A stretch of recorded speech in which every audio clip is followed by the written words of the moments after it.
happy with the one that isn't taken. So KT are going to instead ban the Renekton. I think the Renekton ban is actually quite interesting. Oh, the Rumble first pick. So KT, are they going to pass the test that DRX failed in game 1, which is not picking the set right here, which is 100% what they should set do. Karma. Or you can go set Diana, which I think is what they will do. I think the Karma it's just such a good pick into Rumble. It neutralizes the pick in a way that not a lot of other champions can. But that's interesting because Varus has actually made it through. The draft has of course been nerfed on 11.12, but as we had quite a discussion about, like, it's not actually relevant because you don't really max his W, and like it's literally just the execute. So it is still an incredibly strong pick. Doctam yesterday showed why it can still be incredibly valuable. And the set will not be given over to the team of Rumble. That's a big win. No, I completely agree with you. DRX thinking about continuing along with the Viego priority. They could now just take Rumble into their composition as the jungler instead of Diana, right? So they could take Nocturne here if they'd like, but instead it is going to be Gwen and Viego, our two newest champions, picked side by side potentially. 15 seconds to go before that Gwen is decided upon. I don't know whether Gwen was really the reason why KT were strong in the last game, so I'm going to steer away from it and just answer the Varus pick with a Jhin. We've got range versus range here on the bottom side of the map, as that is the Diana that you were talking about. Really does feel like she's settled into second fiddle here when it comes to the jungle picks. Definitely ban the Kench as DRX here. Oh, sorry, as KT here. Because I think, actually, I guess both teams want to ban it, because it's also really good with Varus. And it really does counteract what KT want to do. I think DRX are already setting themselves up for a little bit of a better situation, because this time they have range. They can actually deal with KT from a distance, right? And like, it's not amazing, but the combination of an equalizer with a well set up ultimate coming through from the Jhin can actually provide you a scenario where it's hard for KT to go in. And that's the main goal here, is not allowing KT to go in, get that set Diana 2v2 that we've seen, or like 2v2 double up combo that we've seen be so incredibly impressive and so incredibly successful. And if DRX lean a little bit more in this direction, maybe pick themselves up a Braum, I wouldn't mind, you know? Yep. Like, do exactly what KT did to them. I actually think a Braum ban would be a good idea from KT, so that they can then pick away the Tahm Kench. Exactly. And then that could be really fun, because we've seen Harp actually be extraordinarily good at the Tahm Kench. Like that. I think that would be a great angle. The Thresh will then go through, but Thresh in of itself is not the end of the world for your composition. And this this is... I think with the read that they have on DRX, I don't actually expect DRX to draft into the KT comp, right? To actually say we're going to draft more counter-engage, we're going to draft the Braum, we're going to maybe draft more range so we can actually deal with your comp before we get jumped on and just get demolished. They think that DRX is just going to say, we want to dive you, but now just with a Jhin that stands in the backline. And they do ban the Kench, which I do think is the right choice, but it does leave them in a very awkward position in terms of what they want to pick as their support. Yeah, the Thresh locked away here by Harp. And this would be fun. This would be very fun. I love that. Setup potential certainly there. Put down the Tempered Fate, and then you can line up. You can take like a really long time. You can basically be an architect with your equalizer. That's really fun. Not going to happen, as it is going to be the Rise locked in, and we'll see whether Becca does continue to think about the potential Brad. I'd like Brad, but Nautilus is far more likely and will be locked in, so just a little bit sad there. Certainly a better isolated matchup into the Thresh. It is not as fun as the Bard. I also think that as DRX, the Bard comes with kind of a level of execution that that would be so good. Goes back to one of Doran's old favorites. This is really fun. Not exactly, you know, your damage range that you're wanting in the 2v2 topside, but I mean, who really cares? This is still just really, really fun, and certainly something that Doran has been very good at. And we saw Keen demolish on the cannon. His side lane cannon was just glorious to watch in their last series for the Afrika Freaks. So as we look down the line, it's not exactly hard commitment into dive or anything like that, but I love that KT have a lot of answers, right? If Ryze is realm warping anywhere, you better believe that cannon is not around, right? Because you turn up into a slicing maelstrom, that's not what you're looking for. I do think as DRX that this one is a lot more playable. Yeah, right. Yeah. It is. I don't think they were able to get nearly the edge that was found by KT in the last draft. I still would give the edge to KT just for the raw power of their champions and the ease with which to play their execution. But I think the Ryze is a good pick into a lot of these short-range characters, right? And if you can ward your side lanes well, you actually can use the range that you have between the Rumble as well as the Jhin to get a lot of pressure going.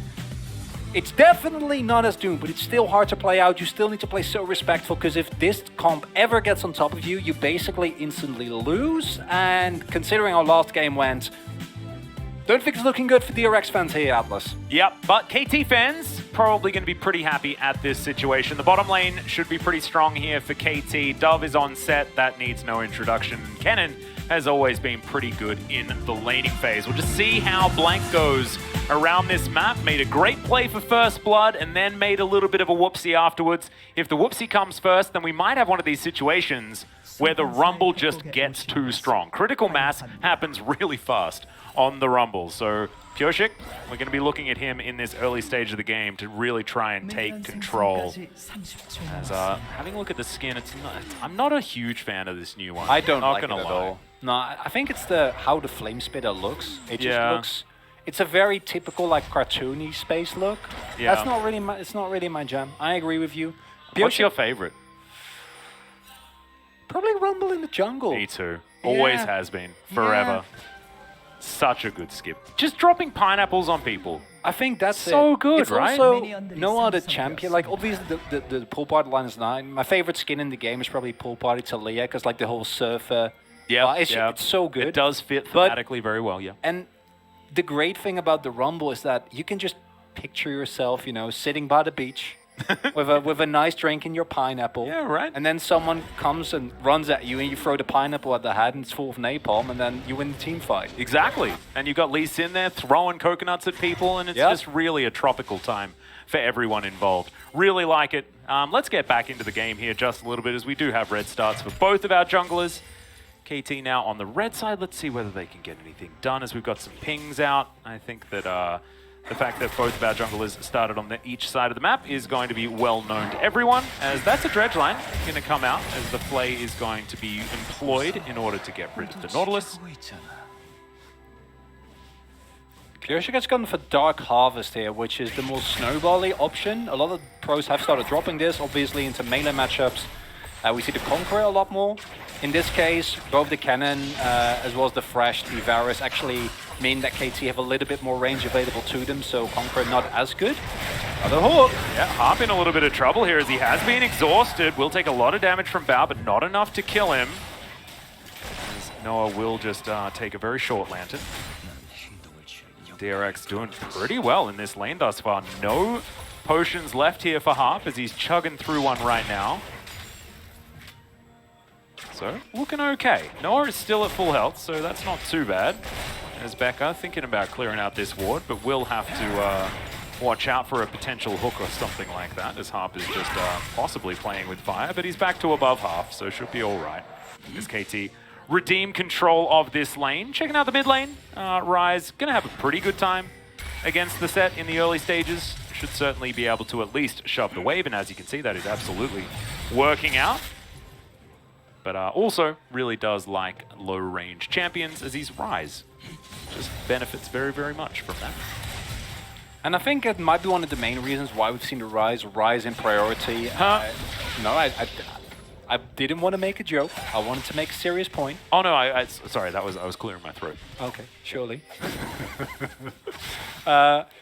One of the reasons why I think he has been rising in priority above just the value that his realm mob provides and the overall state of these kind of super bursty, get prio, roam towards the sideline style characters is because of the prevalence of all these bruises, all these short range characters, where Ryze doesn't have the unfortunate reality of being Ryze and then like getting his free full items in a late game team fight. It's like, I need to hit 1Q, and then you're playing into, in Orianna and Jhin, and you're just standing there like, I can't get on top of them. That's no problem here with this KT comp.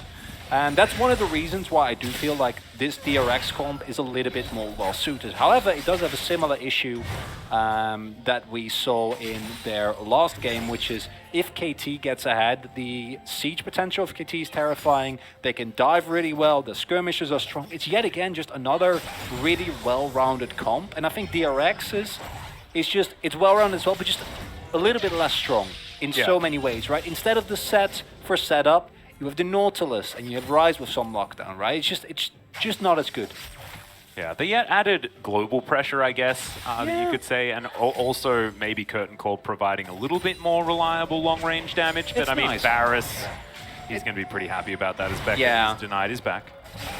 That's the main thing, right? Like, Jhin just feels like budget Varus. Yeah, right. And I know they don't actually do the same thing. Like, Varus obviously has a lot more consistent threat, and his laning is incredible.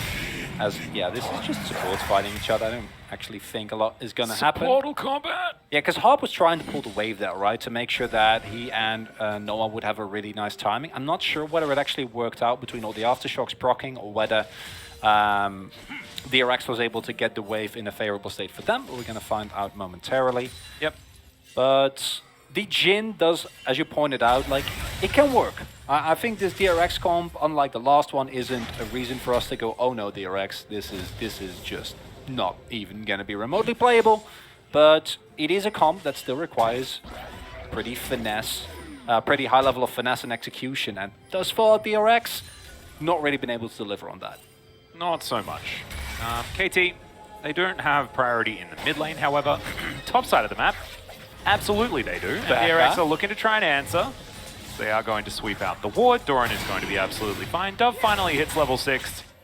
And despite the fact that the mid lane is certainly in favor of DRX priority-wise, it looks like KT will be able to comfortably collect themselves this dragon. That will mean that they've taken every dragon this series thus far.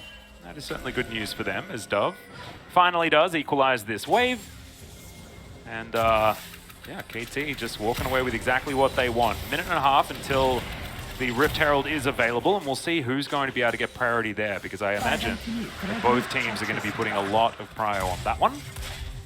Such a good response by KT here, and a mistake from Becca. I think roaming towards like mid, maybe looking for a hook is fine, but then roaming all the way to the top side to try and gank a cannon that's level 6 that has the flash available is not something that is generally going to work out. And if you do that post 8 minutes when the Rift Herald is there, it's fine. You can trade objectives evenly, but now you basically run across the map in an attempt to find a play. You don't find the play, and immediately KT find another lead by picking up this Drake. Because the moment it was shown is just immediate started. Yeah, no, exactly. That's I think what we need to focus on, right? Is the fact that KT were right there. But I have to hold the thought. There's going to be a Lantern giving Harp a bit of a shield as that's the Ignite to go down. Becker in a bit of trouble here as Noah looking for that last auto. Throws down the hail of arrows. The Blighted Quiver will help him out here as the curtains are called. Harp in trouble. That's the heal employed as the last shot is not enough. Great juggling of aggro there for KT as they do soak all of the bullets and manage to walk away with just that first blood. Going over to the Varus. Disaster for DRX. I think Becca might have had the flash available on that play, and then you need to just flash those arrows. You can't run the risk of getting taken down there, because accelerating a lethality Varus is a really easy way to lose all your pressure on the game. Because how many times this split Alice have we seen a lethality Varus just pick up a kill or two, you know, and then he hits one person at the right time with an arrow at any point, and like, as well, I guess we're not going to contest this objective. I guess we're just gonna have to give it up. Immediate response here though by DRX, which is nice. Don't know if KT will be in time, and a very necessary objective here for them. Yep, I do really like it. Wasted no time, and DRX will be able to secure it. So 2 games in a row, First Herald going over to DRX. See whether it's enough to get them back into this one. As I imagine, they're probably going to try and invest at top side of the map to allow Kingen as much priority as possible in these side lanes as the game goes on. Right now, he's not behind too far against the cannon or anything like that, but we know that cannon is going to be a lot more reliable in these team fights, as Solka's just going to soak a little bit of damage here from the Haymaker. And Thorin finds himself the Marks of the Storm. We'll just stun up Kingen for a moment, but no, nothing really to focus on there top side. I do wonder whether the area was the best choice as Carbon Blank. Yeah, moving on in here. That is the flashes traded in the mid lane. Really good twitch fingers on that flash keep. Solka keeps him out of the death chamber. To showcase the emote as well. Yeah, I like it. As you said, well done. If the Dove finds the haymaker there, the phase break, you are 100% dead. So well done by Solka to prevent any snowballing. But I was getting into, I think the area into the Viego doesn't actually provide that much value. The value of area, of course, the poke that it provides. But Viego has so much sustain that you don't really get a lot out of that. As here we see, it's a setup that started off by Becca and Bao, but it looks like Bao also not really on board with this right from the get-go, right? And I think this disjointed, as he does with the flash, he should have just flashed it. Yeah, maybe he thought that he was out of range of the hail of arrows because it was right on the edge, but that's still a mistake, right? Yeah.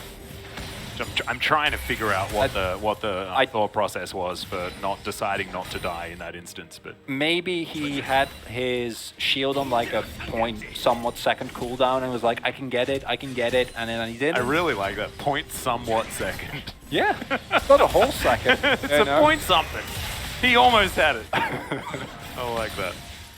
Study too much numbers, okay? Yeah, I need to get away from them for a little bit. It's rough. Yeah.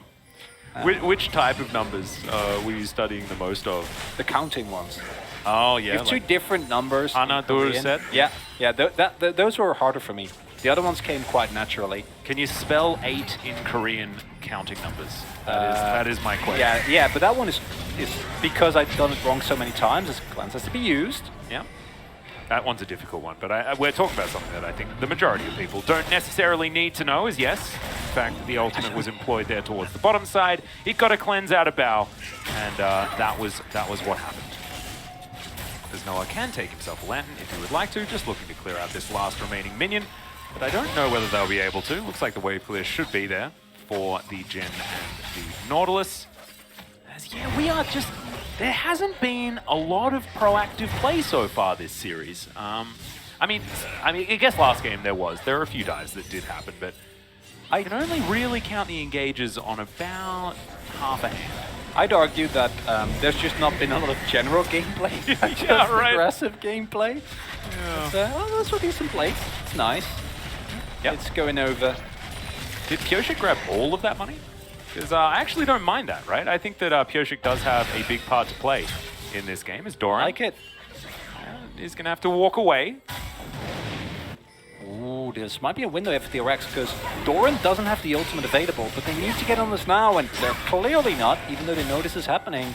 Yeah, Solka just teleported to the mid lane, so they do have him there. Pyosik with his equalizer available. This is going to be very important. There's the flayback. Equalizer not really on this dragon, as Blank is going to be able to secure it. They trade it for the Thresh. As Dove is over here, he managed to sort out the mid lane, and KT will get their jungler out scot-free as, aha! Here we go, my dragon. Very excited about this. Finally understand what's going to be happening in this game, as we do have a Cloud Soul. It is in fact Earth, Wind, and Fire. Love that a lot. And Blank will be able to just secure his Raptors and remain safe. Looks like Pyosik should be able to grab this red buff, so that is a decent consolation prize. As in goes King and out goes Doran. Pyosik now in trouble. Moonfall goes down, and yep, Set's real strong. And Dove is going to be able to pick up his first kill of the game. Solka now in trouble. Double E's coming through here, but that's a great blast cone to get Solka out of there. And now it's Kingen that could be in trouble. Dove was going for the round the world, but not going to be able to get there in time. And so Kingen will survive. What is it with Rumbles going for ill-advised topside invades this game? Is that exactly the same place that Blank died game well, one? The last time it was for Raptors. This time it was for the red buff. It's exactly the same play, and it is so telegraphed. And if Kingen and Solka stick around and you set up a trap for their trap, then that's fine, even though I think it's unnecessarily risky. Bao. Oh, goodness. That is a lot of damage on the Bao. Not as much as it would have been last patch. It's still a lot. And yeah, this is exactly what you were talking about, the acceleration of the Varus on the bottom side of the map, just showing that Noah can put on a lot of pressure. And look, if that play didn't happen, or if maybe DRX had have got the kill down there, it would have been a point of pressure for them. However, in this case, not to be. maybe it's just the fact that Set's too strong. What do you think? Because that's another flash to be traded there in the mid lane. This time Dove didn't have to flash for it. I agree. Going back to your stat point, yes, the champion is just absurdly strong at the moment as Pierce doesn't have flash. Yeah, he does put the equalizer down. It's going to be a lot of damage, but it's not going to be consequential in any way, as Becca might be able to clear out a control ward. So, congrats. This is the state of the game, right? And this is why we were kind of apprehensive about the chance of DRX, where even more so than looking at the Can we have a look at the Set win rate instead? I don't know how necessary the Diana is in this instance. No, I actually think that the Set in many ways enables the Diana, because Diana's issue is that early game she doesn't have as much setup, right? And she needs someone with prio to make sure that she doesn't get invaded and get bullied early on. Yep. And the Set basically provides all of that, but I mean, the Set doesn't provide prio though, does he? I mean, in many not in every matchup, but many matchups he does. It's not like I guess it's like not. He's never unable to do anything in his lane, right? And sort of neutralizes, and it's okay. It neutralizes. I think it has the shove in some matchups, and also it's a champion where.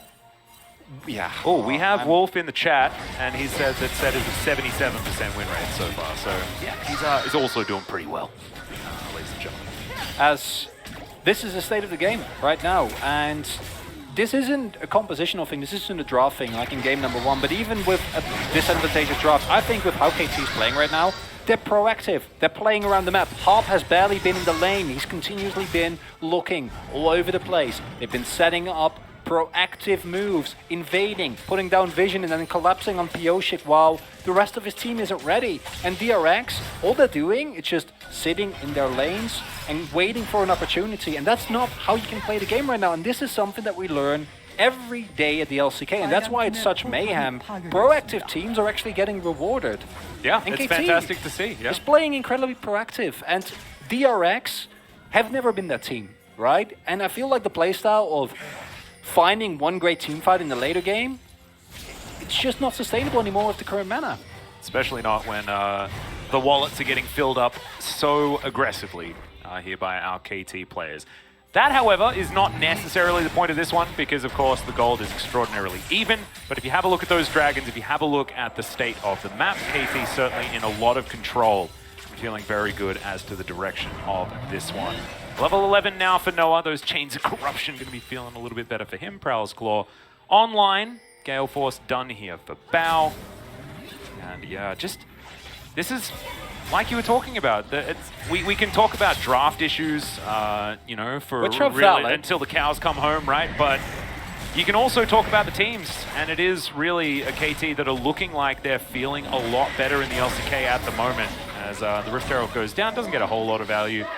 As we're looking at Soul Point here for KT, and we'll see whether they can set up for that team fight. As in goes Blank, they think that they found Solka here, and I don't hesitate to agree with them, as Blank is going to be able to get that one done, and now they're going to turn it into the rest of the team fight. Flash out from King, but in goes Doran, a phenomenal ultimate as Dove gets in there. That's the flash face breaker to get Gyoshik out of there, and the flash from him is not going to do anything. In the meantime, Kingan's not going to be able to find any sort of flank as KT are circling like sharks. It looks like the Drake is going to be the next one that they want, as no one not quite able to solo that one at this point in the game, down to 200 health, as he's going to get back towards the bottom side, and KT feeling great after that one.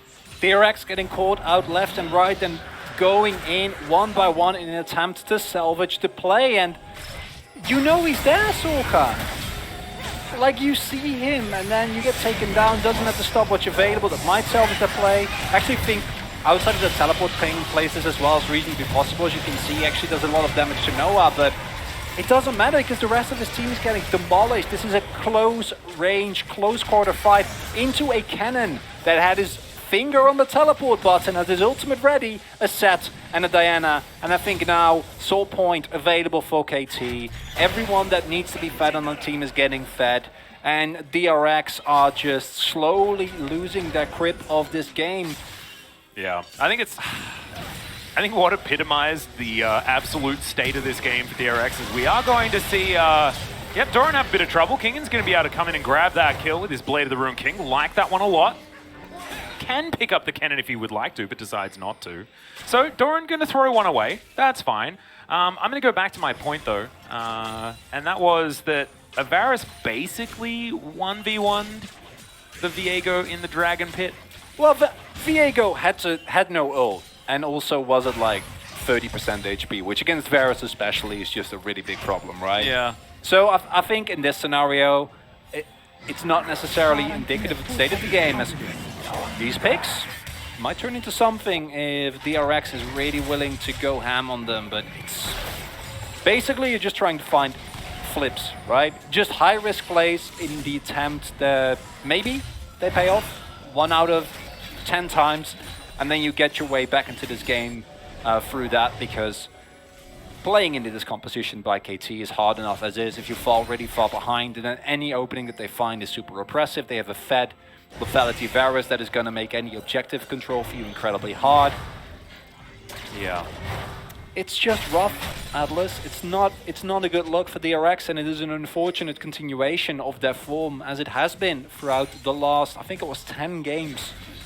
Yeah, it's been a really rough time for DRX. They found themselves at least some game wins in a couple of their series. They were able to take one off Gen G, for example, earlier on, but right now it's really looking like KT are in just a much better state than this DRX squad, and it's so interesting because so little has changed and yet so much has changed. Okay, it's a bit of a face check as Lantern is there, but Blank not going to be able to take it right now. Flash is trying to get himself out, but that ain't going to work as now the curtains are being called. Harp will be taken down here, so DRX actually finding one back as Noah does make it out of the theater. And DRX thinking about grabbing themselves a Baron here. This might be a potential turnaround. Nothing's as strong as a caster's curse, Atlas, as apparently correct. As Dove, he's teleporting back in. Okay, this could be a dangerous one. Still, a lot of tools available for KT. Feels like a Hail Mary coming through for DRX, and they are going to back away from the Baron. Not wanting to risk it. Remember, Pyosik does not have Equalizer. That is one of the big answers in this moment. In fact, only the Realm Warp is available. So DRX are going to back away. Difficult times for the squad, but they're not at least going to lose in this moment. You want to go for it so badly as DRX, but you're not allowed to. Because if you're like, hey, why didn't they finish that?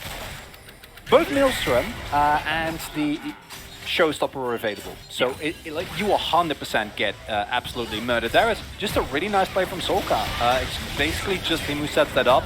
Kingen comes in, is like, yeah, I helped. That was fine. As Blank face checks there, not allowed to ever do that, as the Diana, especially with the rest of your team not really in a position. You have a perfect character for that, his name is Seth, just get him over there, and he will gladly do that for you. And there we do see the value of the DRX composition if someone on the enemy team just walks into them.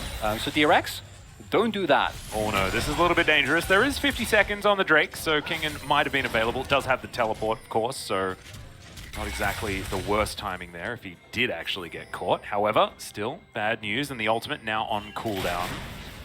DRX is trying to get some control here of the mid lane, and this soul point is going to be very important for them to go to, as all of that extra movement speed is going to be very valuable for almost everyone on the side of KT as DRX get themselves into this river. A lot of vision, and look at that piercing arrow value. Yep. 3 people with 1 arrow. And now Solka's half health. Exactly the problem that we discussed, Atlas. It's 1 arrow that you need to basically solidify your grasp of this objective. However, DRX, they recognize we need to go for this. We can't get them soul. We need to somehow make this work. Well, Dove is walking around. There's the flank from Doran. Can he do it? Finds 3 with the slicing Maelstrom. Is going to get taken down, but immediately that is 2 kills for KT. Pyosik trying to get out of there. The flash forward from Dove as he's a one-man army. Haymaker's going to do it. The Varus is just raining arrows from the backside as Kingen will be taken down. It's a quadra kill. Sets a pretty good champion as KT will get themselves the Cloud Soul. But it's Doran who is the hero of that fight for me, recognizes my life is not as important as this objective, goes in on his own. He had stopwatch. He was like, no. He's not going to break it on that team fight. No, it ain't worth it. That one's a freebie. I don't need to live here. Just make sure I get the CC. And he does so beautifully. And DRX, you see the teleport, you're like, well, this one's over. Nothing they can do. Immediate exhaust comes through, but it's the lockdown that's the problem. It gives Dorf access into the enemy backline. Pioshik immediately has to use his ultimate. And I think if Pioshik can maybe throw down the equalizer before he goes into stasis there, they might get something out of it. But honestly, Atlas, I don't think, no matter what you do, you can turn that around with that flank. It's a perfect opportunity for the cannon. Yeah. Doran takes it very happily, and I am very frustrated because it is feeling like I'm going to have to vote for the set again. I don't know whether you have to. I loved that team play from KT. The flank timing really from the good. cannon was just beautiful. Cheese him. I like it. Yeah. Full cheese. Fnatic brush. But that does help. Well, that's what the stopwatch is for, all right? It was to buy him a couple of seconds of a lifetime as Harp throws him out a consolation lantern. Come back from the dead, please, cannon. That ain't gonna work. But Solka, I don't think is going to be able to grab the turret right now, but on the next wave, we'll be able to get that one. So at least DRX will be able to line their pockets a little bit more after that kill. KT still in a fair bit of control, though, and we're able to lock down that Cloud Soul like we all mentioned. Hit and run, baby. Put 3 men in a brush somewhere, wait for someone to walk by, blow them up. Does it win you the game? Probably not, because you are playing it Soul, and the Baron pressure of KT is considerable.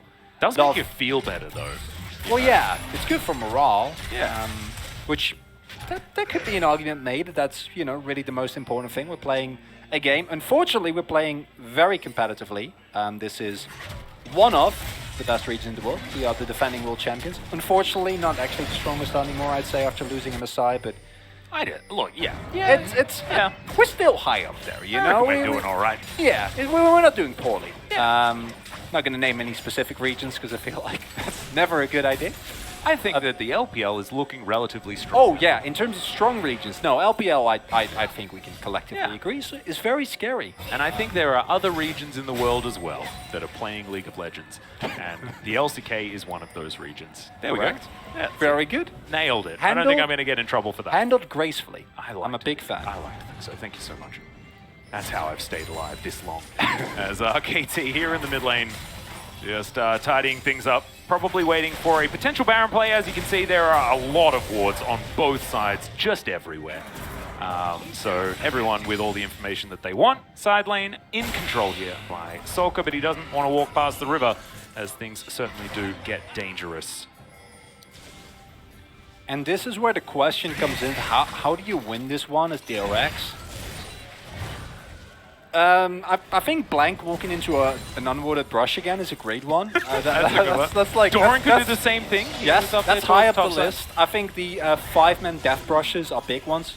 If SKT, we joke, but if you don't face check, if you play respectfully around your vision, you keep your awareness of where DRX is at any point in time, and then you're able to just set up shop at the objective, use your arrows, maybe choke out some vision, get your cannon in the flanking position, you know, or at least have him with you in the team fight, and you should be fine no matter what. Becca has recognized I'm all-inning, and I just better try and stay alive so I can get a little bit more CC out and then die afterwards with the Zhonya pickup. Yep. Gotta try. In love with that one as well. I don't mind it. I actually think that, you know, as Valdez would say every single game, stopwatch is the greatest item in the game, and you may as well have one that recharges itself, you know? You have AP scaling as Nautilus. Yeah, no, you absolutely do. However, I don't know whether you're necessarily building a Zhonya's Hourglass for the AP. I'm 100% certain that you don't. I can guarantee you that. Thank you so much. I'm glad. I was actually, you know, I was a little bit nervous. Like maybe, of course, like, you're going to get to a tiebreaker damage breakpoint in order to make sure. I already told you we're staying away from math here tonight, Atlas. Enough numbers. I've done enough learning today as well. I'm not going to lie. Okay, KT, just it is the K-Ram. We're bouncing waves back and forward. Got some backs coming in, hitting some item timings, and hopefully someone's going to go for something sometime soon. As we've got a 4,000 gold lead, and KT say that they're going to use that in order to start off this Baron. It's going down pretty quickly as Harp in position now to try and get something working for them. It's okay, it's a bit of an engage, but the Lantern's already been used defensively as Becker is going to use that Zhonya's. Slight mistiming there on the death sentence, unfortunately. for Harp, and KT are not going to be able to stay on this Baron as, look, there are more minions in the mid lane, and that is the more important place for everyone to be. Gotta get those minions, Atlas. Yeah. Those are what gonna win you the game, eventually, is what we think. And then we get 70 minutes and you still don't win. Yeah, it's true. It is a rough one. Solk, however, has hit level 16. And we've been joking, and I hate making this comment, but DRX have actually been scared into this game, where if KT go for a big blow-up fight and they don't actually find you, and Solka can do a lot of damage on this set, get like a couple of big bounces off, he can do unspeakable things to his enemies. But that is a very tough ask, and the execution is going to have to be absolutely crisp here with KT having so much pressure. Elder coming up here, and Elder, as we have learned again and again, is generally game over, especially with a lethality Varus that is this fed. Yeah, it's a real difficult time. Yesterday, we saw an Elder fail to win a game. However, Twice. maybe that wasn't necessarily the Elder's fault. As, now we're setting up for this one. Another. Again? I've seen this play. Again? I've seen this play before. No! And it may just work again. The Moonfall doesn't exactly connect as Doran's holding onto that ultimate for a long time. But my God, that damage was revolting. No, Torrent gets absolutely zero value. Last hit's a rumble with the ultimate, and it looks like the wallets are just a little bit too heavy here. As the Lantern is going to be used, Bao has to walk away though. Solka has none of his health bar remaining. Maybe KT are just too big to fail in this game. Yeah, that's the flash forward. Faces are broken, and Dove decides that he's just going to continue walking through turret shots as Bao may have found Harp. He misses the flay, looks to try and flash to safety as Yep throws the hook in some random direction and will be taken down as now the curtains have been called. Can the Elder be stolen by one of these last bullets? The answer, ladies and gentlemen, is going to be almost, but no. That was so well played from Bao. Doesn't matter at all. They lost the team fight. It was the exact same play as last time. But it was like all of the execution was just worse. But it doesn't matter because it's just they're in a better position in the game. It just doesn't matter, Atlas, as you pointed out. Because this time they kind of see it coming, right? Everyone zones out. You see that there's not actually that much going on with the Ken. But set. Is that just a haymaker that insta-killed everyone? Look at this. One tick of the slicing maelstrom did damage. Yeah. It's just a setup. That's the stupid thing. Oh man, I don't feel good about watching this again. No. I'm glad that dash is gonna be gone. You know, I'm not gonna miss that one. Dove could have theoretically not taken turret shots towards the end there, but decided that he may as well. Yeah, this was well played by them. Like that sidestep on the flay, that was awesome. You don't have to go in there as Harp. There's no reason for you to die. It doesn't matter for the game at all. Yeah, but that was very well played. Sometimes you just want to hunt down the last remaining members of the team.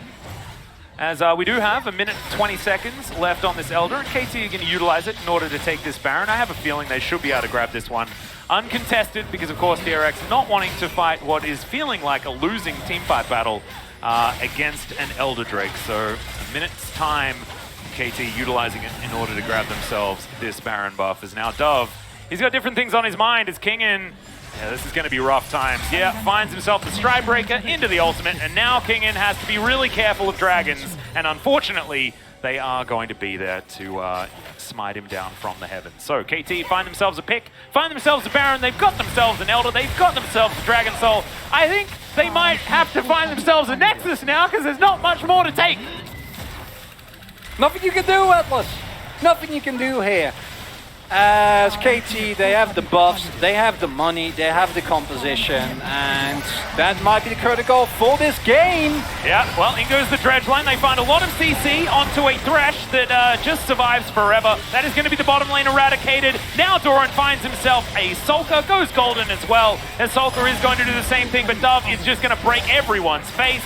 Yep, Goshik is going to feel the wrath of the dragons, and they've ran out of minions. All right, finally, they do start conga lining in, and goodbye, Nexus. KT with a very, very comfortable 2-0.